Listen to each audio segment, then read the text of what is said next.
Bonjour à tous, aujourd'hui je vais vous présenter un livre de Laurence Bloch, Le voleur qui comptait les cuillères. Je vais diviser mon analyse en 5 parties. D'abord, je commencerai avec une brève présentation de l'œuvre, puis ensuite le portrait des personnages, je continuerai avec un résumé, puis une analyse des 3 thèmes principaux de l'œuvre et je conclurai avec une appréciation personnelle. Donc, tout d'abord, présentation de l'œuvre. Le voleur qui comptait les cuillères est le dernier opus de la série relatant les diverses péripéties de Bernie Rodenbach, un libraire de New York qui est également un cambrioleur ayant pour particularité de pouvoir crocheter n'importe quelle serrure. Je continuerai avec un résumé de l'œuvre. Bernie Rodenbach est contacté par un mystérieux client qui se présente sous le nom de Smith et qui désire qu'il dérobe pour lui la vie de Benjamin Button dans un musée, ainsi que des cuillères d'argent d'une valeur inestimable.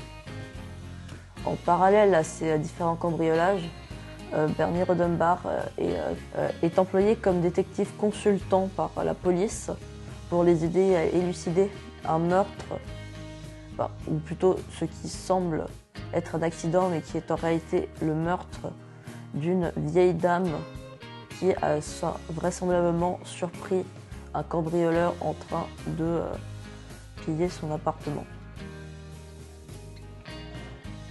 Ce ne sera qu'à la fin du livre qu'on verra dans quelle dimension les deux sont liés.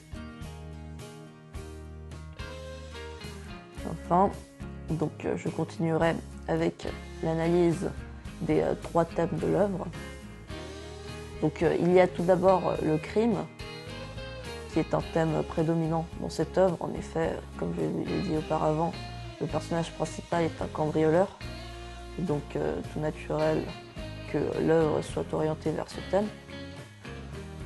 On peut voir, grâce à cette citation, franchir les serrures des alarmes et des caméras de sécurité allait être extrêmement difficile. Un autre thème est aussi celui de parallèle entre la vie quotidienne et les cambriolages. En effet, il est intéressant de voir comment le personnage principal arrive à concilier les deux. On peut notamment le voir grâce à la citation. Il savait que ce soir il serait en plein cambriolage, mais pour l'heure, les livres étaient plus importants. Finalement, un 3e thème de l'œuvre serait la dimension didactique de celle-ci.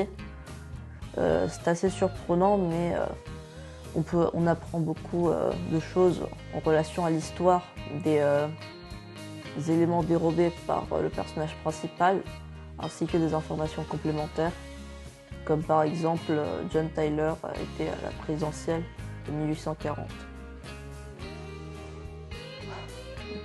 Donc je vais conclure avec mon opinion.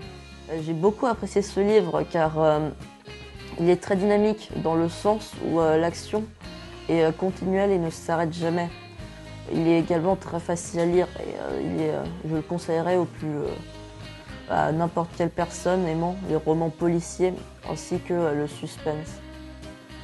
Cependant, pour quelqu'un qui a lu les livres précédents, l'intrigue peut sembler un peu répétitive car elle est toujours la même entre les livres de cet auteur. Donc peut-être un